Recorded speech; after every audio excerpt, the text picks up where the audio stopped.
Welcome back, Foxy Games UK new and existing subscribers. It's Friday, August 16. I'm Fox, your reliable source of aggregated video game news, speculation, and rampant rumor. And do we have news for you? There's no time to dilly-dally today. Here is gaming's top news stories to kick off the start of the weekend. Sourced via multiple news outlets, links available in the video's description.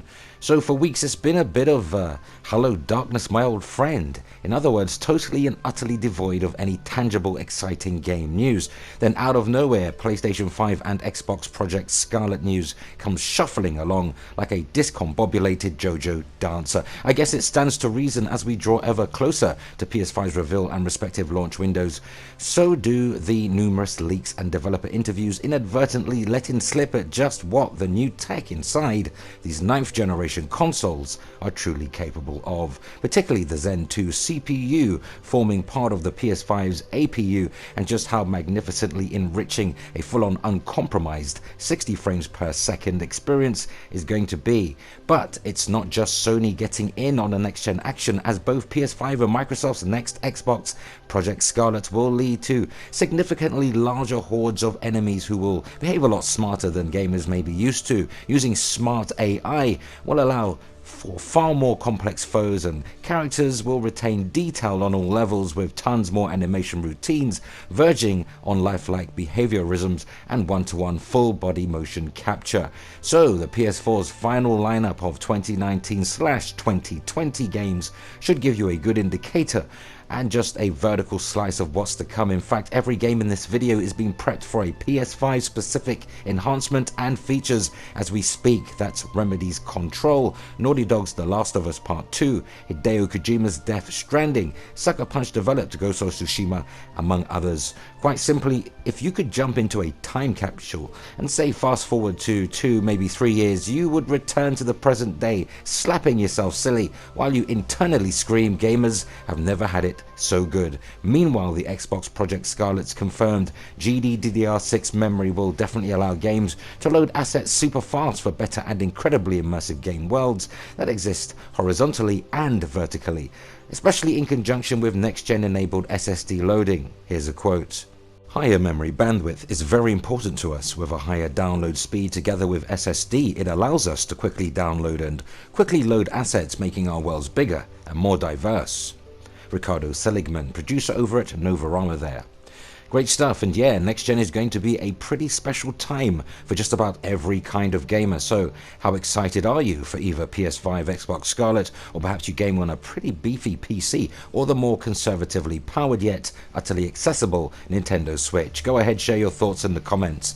Now, before we get into the so-called PS5 leaks and speculation-based reports, I came across something quite interesting on gaming media giant IGN regarding the focus of Microsoft's next-gen Xbox Project Scarlett, once touted as more powerful than PS5 according to some corners of the net. Well, according to Xbox Game Division boss Phil Spencer, it does appear GPU power isn't Scarlett's primary focus. You might want to stick around, because we'll be right back after this. Okay, so welcome back. Glad you stayed. Head of Xbox Phil Spencer shared details of the company's next-gen console, Xbox Project Scarlett, with GameSpot in an exclusive interview. Spencer talked about the importance of playability and high frame rates with Xbox Scarlett, and I quote, "Ensuring that the game loads incredibly fast, ensuring that the game is running at the highest frame rate possible. We're also the Windows company, so we see the work that goes on for, say, PC and the work that developers are doing. People love 60 frames per second games, so getting games to run at 4K 60 FPS I think will be a real design goal for us." That's absolutely great news, I'm sure you'll agree, and certainly refreshing to hear much emphasis is going to the experience of the game and not just the eye-candy visuals, much like the current generation PS4 and Xbox One. Now, Spencer went on to explain that a major focus for the current generation consoles really was 4K visuals, which was never really achieved as the gold standard, and one could even argue the same applies to 1080p gaming, but that's a whole entire other story. Now, I digress. So Spencer indicated that bringing both movies and streaming to a ultra high definition level, along with the Xbox One X system having the ability for games to run at 4K rates or as close to it, was of huge importance, but playability is a larger focus for them for the Xbox One successor, Xbox Scarlett. Here's another Spencer quote. How fast do games load? Do I feel like I can get into the game as fast as possible? And while it's playing, how does it feel? Does this game look and feel like no other game that I've seen? That's our target. Well, Phil Spencer also said that the company isn't just focused on streaming consoles and that native hardware is still very much part of Xbox future plans, which is great stuff and comforting to many, I'm sure. So the narrative has once again moved away from most powerful, most visually arresting to performance, but that's where it should be. Hey, I'm completely okay with that, though what say you? Okay, so next up, a new leak for Sony's upcoming PlayStation 5 console, codenamed Ariel, has emerged for its GPU known as Oberon. This leak puts the GPU at an insane clock speed of up to 2 GHz and has two other speeds which mirror the PS4 and PS4 Pro. Now the PlayStation 5 APU is known as Gonzalo and is using a mixture of Zen 2 CPU and an RDNA based GPU which is known as Oberon, and the PlayStation 5 releases next year, holiday season. So Sony's PlayStation 5 and Microsoft's Xbox Scarlett will launch in the holiday season of 2020, and as you would expect from the shift to the next generation, it will bring a significant shift in performance over the current PS4 Pro and Xbox One X systems. Now both Microsoft and Sony are keeping their collective cards close to their chests, while Sony striking the first blow in the PR, and the lead architect Mark Cerny revealing some key details in an interview with Wired.com. He confirmed that we'll see a Zen 2 based processor with 8 CPU cores, an RDNA based GPU and super fast load times thanks to a next generation SSD. At present there's very basic information for PS5. Little is known regarding the CPU clock frequency or the amount of onboard GDDR6 RAM, for instance, right down to the limited details regarding the system's ray tracing capabilities, which system architect Cerny mentioning the tech could also be used for advanced audio capabilities. Obviously, both Sony and Microsoft are being extremely hush-hush, even down to controlled leaks initiated by the house of PlayStation itself. Yes, folks, they do controlled leaks, make no mistake. Now, with that being said, raw numbers concerning T-flops is going to ultimately be futile, a rather pointless exercise if you will, since T-flops are far more difficult to measure these days as there is far more going on under the hood. Now Red Gaming Tech, where the article was sourced from, seems to be in agreement with what I myself said in previous Foxy Games UK videos covering this very subject. Go check it out, there's a link in the description. And as a quick memory jogger, I said exactly what RGT is stating in their article. Here's an RGT quote. Now, marketing on pure T-flops is harder because the Xbox One X and its 6 T-flops and the PS4 Pro and its 4.2 T-flops might make a T-flop number of the next generation console sound less impressive if it's say 10 to 12 T-flops, when in reality the GPU architecture is way more efficient and also packs a way faster CPU and other components to boot. Okay then, so very similar to what I said regarding a 9 T-flop Navi GPU with really less compute units outperforming a 13 T-flop Vega 64 GPU. Sounds familiar? Okay, so in terms of leaks, there are apparently two. The first alleged leak comes concerning PS5's 3 GPU clock speeds, one for the standard PS4 clocked at around 800 GHz, another for the PS4 Pro applications clocked at 911 GHz, and the third and final much faster clock speed at a whopping 2000 GHz for apps running on PS5. Now this free tier clock-in system is for the purposes of backwards compatibility and is allegedly internally named Oberon. Oberon just sounds really masterful, doesn't it? The name itself.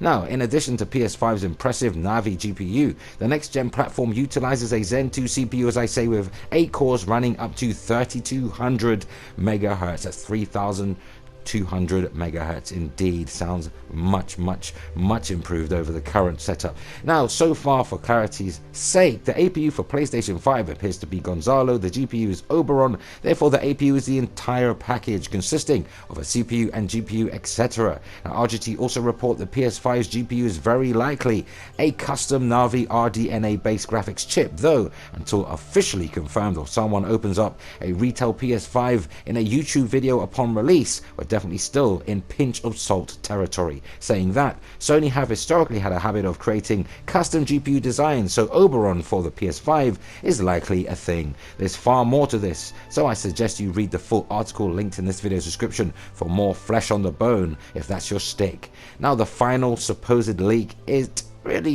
if it qualifies as such, since the entire thing is incredibly obvious. But anyways, apparently, and according to multiple sources linked in the description, PS5 is going to be officially unveiled at a special PlayStation meeting in February 2020.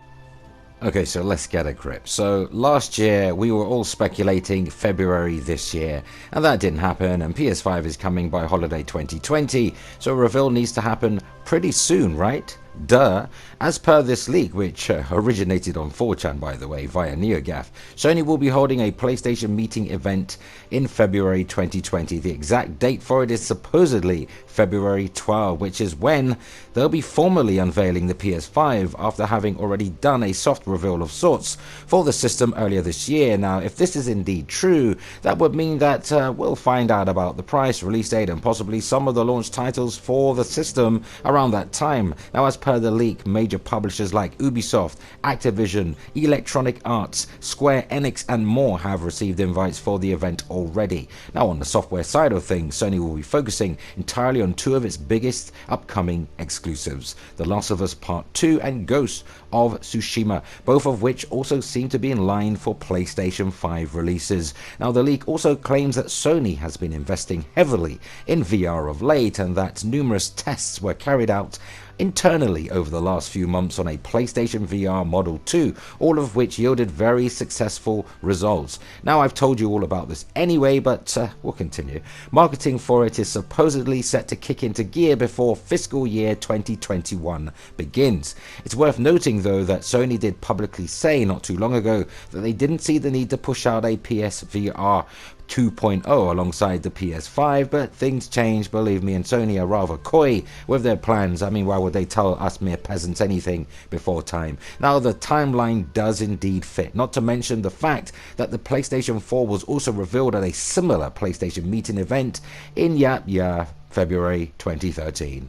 Another unrelated leak points to a special State of Play stream scheduled for November this year, during which Sony will announce the release date of The Last of Us Part 2, heavily rumored to be released around May/June 2020. So yeah, get ready for the future of PlayStation. You'll have plenty of time though, because if February 12 really that date holds any water, the event really is set to focus purely on PlayStation 5 and is designed to showcase the future of Sony PlayStation to the world. Hopefully we'll get a better indication of the PS5's price, specs, launch games, and fingers crossed, Sony's virtual reality headset, PlayStation VR 2.0, which the leak also states is in the works and ready to be revealed before 2021. Confusingly, Ghost of Tsushima is also scheduled to make an appearance as a PlayStation 5 exclusive, which, alongside The Last of Us Part 2, is part of Sony's flagship portfolio for 2020. Now, Ghost of Tsushima, a PS5 exclusive, I dare say, is it still coming to PS4? There's more to this one than meets the eye, maybe not.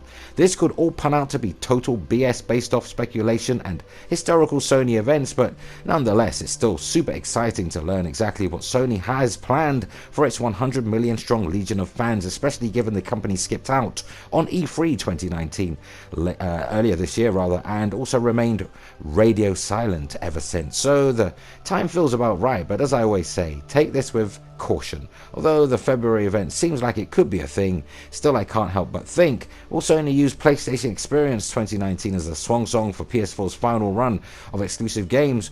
Will Sony hold a PlayStation Experience event this year at all? All will be revealed, so stay tuned to Foxy Games UK, because that's all she wrote, folks. But what say you? Go ahead, sound off, share your thoughts and opinions on today's news in the comments, because that unfortunately brings us to the end of yet another video.